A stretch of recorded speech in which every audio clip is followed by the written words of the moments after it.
All right, guys, here we go. Trapezoids and kites. In your flip books, you should have all of this copied already.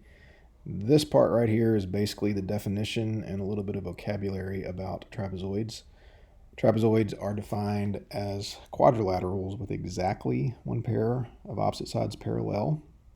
Those two sides are always called the bases.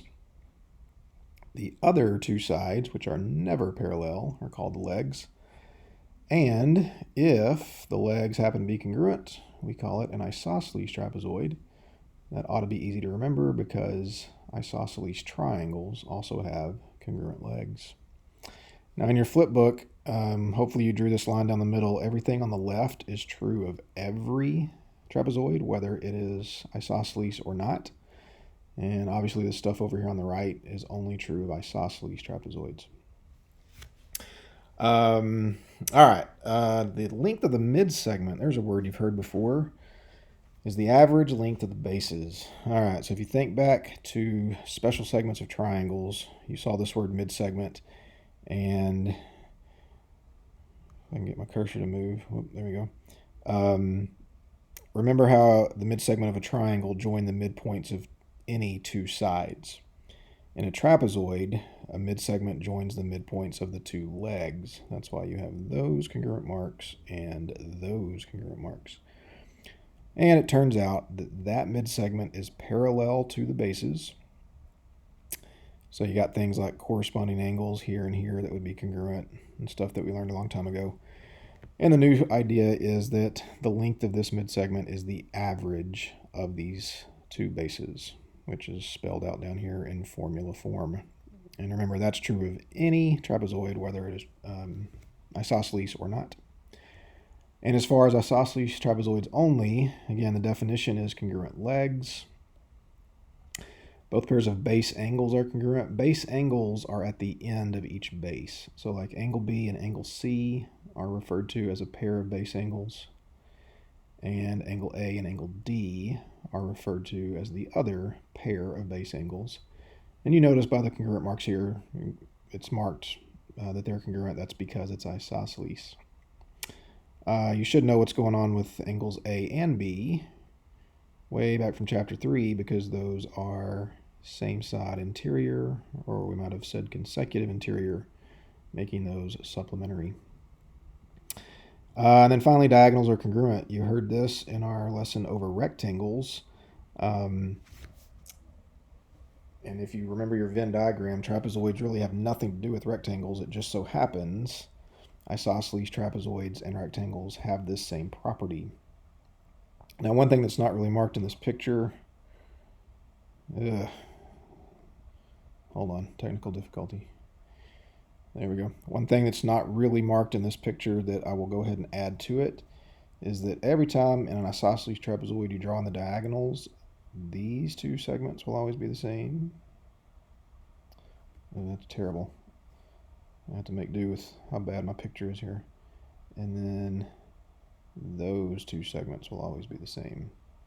Now, obviously, they're not bisecting each other like they did in parallelograms, but that will always happen. Man, that's ugly. Oh well, y'all know what I mean. And that's pretty much it for trapezoids. We'll practice applying some of that in just a minute. A kite is a quadrilateral with exactly two pairs of congruent consecutive sides. That's a big fancy way of saying that these two sides next to each other have to be the same, and these two sides next to each other also have to be the same but different. And that's why you see the different number of congruent marks over here. Because if they were all the same, then you would have a rhombus, and we've already studied that. In your flip books, you have all this written down. So again, there's a definition I just went over. One property is that exactly one pair of opposite angles is congruent, and you can see the ones that are marked. There's no quick way to name this, like base angles that I used for trapezoids, but the angles that are congruent are created by non-congruent side lengths. In other words, these two will always be the same, but angle B and angle D will never be the same. Diagonals are perpendicular. another property you saw back on rhombuses. So again, you see these 4 right triangles. Anything we learned in our right triangles chapter is fair game. And then finally, this last one is kind of a wordy way of saying, whoop, come on cursor, work with me. Sorry about that. Here we go. This is kind of a combination of a couple of things. Like a parallelogram, sort of like a parallelogram anyway, one diagonal is being bisected, and sort of like a rhombus, one pair of opposite angles is being bisected. Now notice they're not the same. Like those 2 angles are different than those 2. And again, there's no quick way to word that. You just kind of have to recognize it, that the diagonal connecting the congruent angles, remember what I said over here? Those, or rather that's the diagonal that's being bisected, and it's the other 2 angles that are being bisected. Seems like a lot to remember, but it's really not once you practice it a little bit, and that's exactly what we're about to do. All right, here we go. Find the measure of angle A. By all these red marks that I see here, this is an isosceles trapezoid. One thing about isosceles trapezoid is that base angles are congruent, so I know I can add those marks, making this 100. And way back from chapter 3, the same side interior angles thing we talked about leads me to figure out that this is 80. And there's my answer. Easy, nothing to it. All right, we got another isosceles trapezoid here. Measure of segment KB is 21.9. See if I can mark that. And remember what I said earlier, that means this over here is also 21.9. Close enough. And the measure segment FM is 32.7. Now again, that's kind of hard to mark, so what I'm going to do is just do a little quick arithmetic.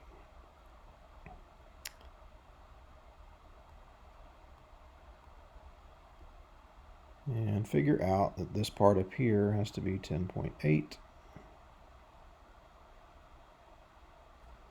Making this part also 10.8. Decimal didn't show up at all, did it?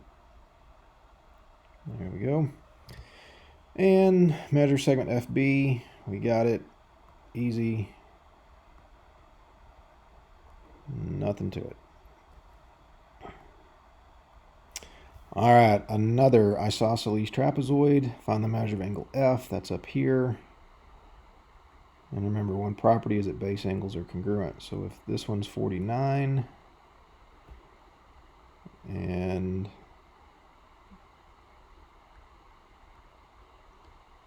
do a little quick subtraction like that, this has got to be 131 degrees.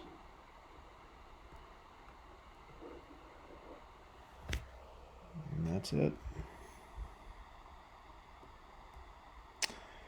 All right, find the value of A so that figure PQRS is isosceles. Just assume that it is. Base angles are congruent. Pretty easy algebra here. Takes me longer to write it out than it probably does for y'all to solve it. All right, subtract A squared from both sides. Add 54 to both sides. Take the square root.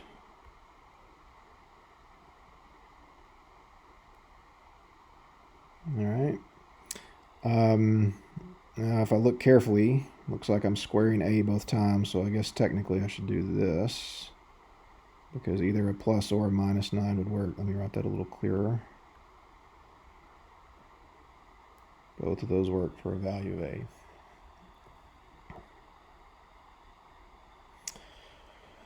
All right, pretty much same story. Find the value of X so that this is isosceles. Segment AD is a diagonal. Segment BC is the other one. So again, if it was isosceles, these would be congruent.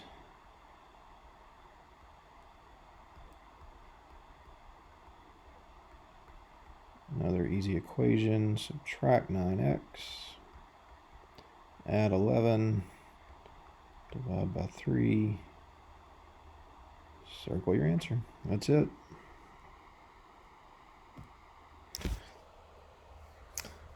All right. I think I'm going to skip this one because you guys are smart and y'all kind of get the idea of what's going on. Set those equal to each other. Y'all can do that, I think. All right. Find the imaginary segment EF. Well, again, according to all of these marks, I know that's a midpoint of a leg, and I know that's a midpoint of a leg. That makes this segment a mid-segment. And the length of it is just the average of the two bases. Now, earlier, I think it had 1/2 times the sum of the bases. For whatever reason, I guess I prefer to write it like this. That's supposed to be a 5. And so, again, it's pretty simple. There's the sum of your two bases. There's your average, and that's it. 10.75.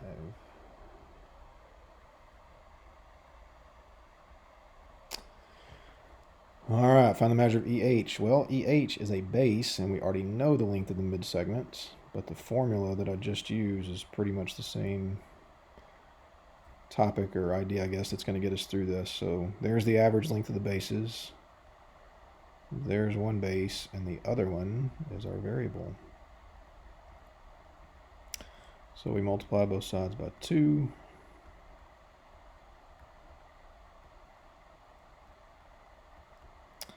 Subtract 25.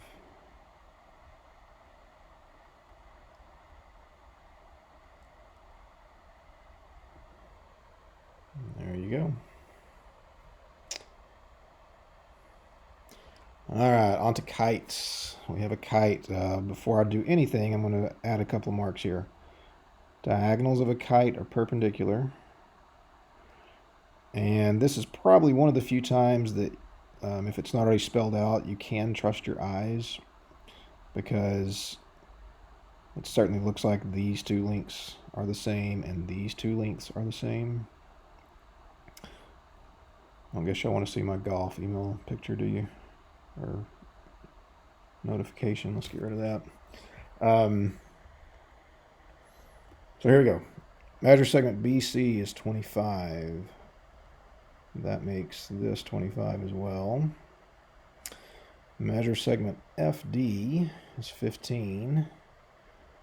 Now remember, I didn't put the marks yet, but one diagonal in a kite is being bisected, and that would be this one. So this is also 15. And the measure segment AC is 56. Now that's kind of hard to mark, especially the way I'm doing it to make this video, but I'm going to try. So all of this is 56. All right. Find this length down here. Now, y'all have heard me say all year long, don't just focus on what you're finding, find anything you can.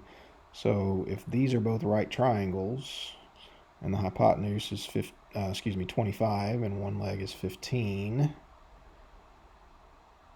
you can find that by doing Pythagorean theorem. Hopefully by now you already have your 3, 4, 5 triangle memorized, and this is just 3 times 5, and that's 5 times 5, so this had to be, you guessed it, 4 times 5. All right, well remember this is 56, making this 36. Easy stuff. And now again, another right triangle will lead me to figuring this out, where 36 is a leg, and 15 is the other leg, and segment AD is your hypotenuse. So 36 squared plus 15 squared,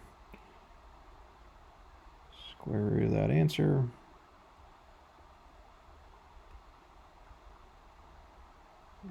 And that's it. One thing I could do to easily extend this might be ask the perimeter of the whole thing. So again, if that's 39 and that's 39, 25 and 25, you could add them up. Might see that in the future. And then finally, angles of kites. This time the congruent sides are marked, and remember we can add this because diagonals of a kite are always perpendicular. And the measure of angle PQR, that's this whole thing, is 78. But remember, these are being bisected, or that big one rather, I guess, is being bisected. And same thing down here. So if all of that's 78, I'm going to assume y'all can figure out where I got 39. All right, here's a right triangle. A little quick arithmetic. I'm not even going to show you on the calculator. I'm going to assume y'all can do that. Is what, 51? Makes this one 51.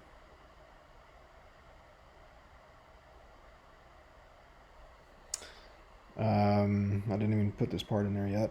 Measure angle TRS is 59, so I guess I can add that. Notice this isosceles triangle. Remember base angles theorem from last semester. So we can get that one. And again, triangle sum theorem will lead us to figuring out both of those are 31. Easy stuff. All right. The only reason this is on here is because on the last tab of your flip books, we have all these formulas. This is kind of what we'll get into next chapter, but I guess other than circles, which I know y'all know a little bit about already, we have covered all of these shapes, and in the next chapter, we'll start finding their areas. So there are your formulas. All right, guys, that's it. Good luck with your homework. We'll see you later.